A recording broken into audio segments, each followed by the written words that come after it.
अन्य समाचार वरसादने लईने अंबालाल पटेलनी आगाही 29 जूनથી 7 जुलाई સુધી વરસાદની શક્યતા। ઉત્તર મધ્ય પૂર્વ ગુજરાતમાં વરસાદની શક્યતા। ઉત્તર ગુજરાતમાં વાવણી લાયક વરસાદ પડી શકે છે। મહીસાગર પંચમહાલમાં પણ વરસાદ પડશે। અમદાવાદ ગાંધીનગર અરવલ્લી સાબરકાંઠામાં વરસાદ વરસશે। કેટલાક વિસ્તારોમાં ભારેથી અતિભારે વરસાદની સંભાવના છે। દક્ષિણ ગુજરાતના ભાગોમાં ભારેથી અતિભારે વરસાદ પડી શકે છે। ગુજરાતના મોટાભાગના વિસ્તારોમાં વરસાદ વરસશે। ઓગસ્ટમાં પણ વરસાદના યોગ છે। બંગાળ ઉપસાગર સક્રિય થશે, આગાહી અંબાલાલ પટેલે વ્યક્ત કરી છે।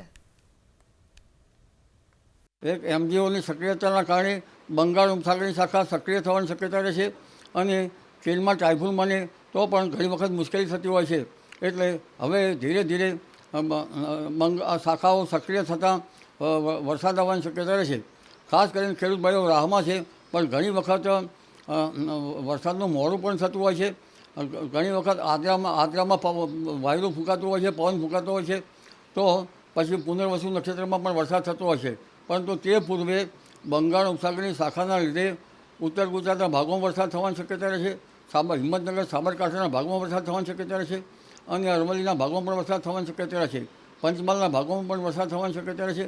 કેટલાક ભાગમાં ભારે તો કેટલાક ભાગમાં અતિ ભારે વરસાદ થવાની શક્યતા રહેશે। પશ્ચિમ કાંઠાના ભાગોમાં ભારે વરસાદ થવાની શક્યતા રહેશે। દક્ષિણ ગુજરાતના ભાગમાં ભારેથી અતિ ભારે વરસાદ થવાની શક્યતા રહેશે। કોઈમાં પૂરની પરિસ્થિતિ આવી શકે અને સૌરાષ્ટ્રના ભાગમાં પણ વરસાદ થવાની શક્યતા રહેશે। કોઈ ભાગમાં ભારે વરસાદ થવાની શક્યતા રહેશે। 4 જુલાઈ આસપાસ પણ મધ્યપ્રદેશના ભાગમાં વરસાદ થવાની શક્યતા રહેતા નર્મદા નદીનું જળસ્તર વધી શકે છે। 16મી જુલાઈએ પણ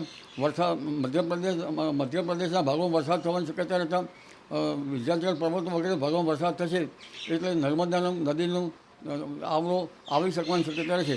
1 થી 2 ઓગસ્ટમાં પણ અણધાર્યો વરસાદ થવાની શક્યતા રહેશે। તાપી નદીનું જળસ્તર વધવાની શક્યતા રહેશે।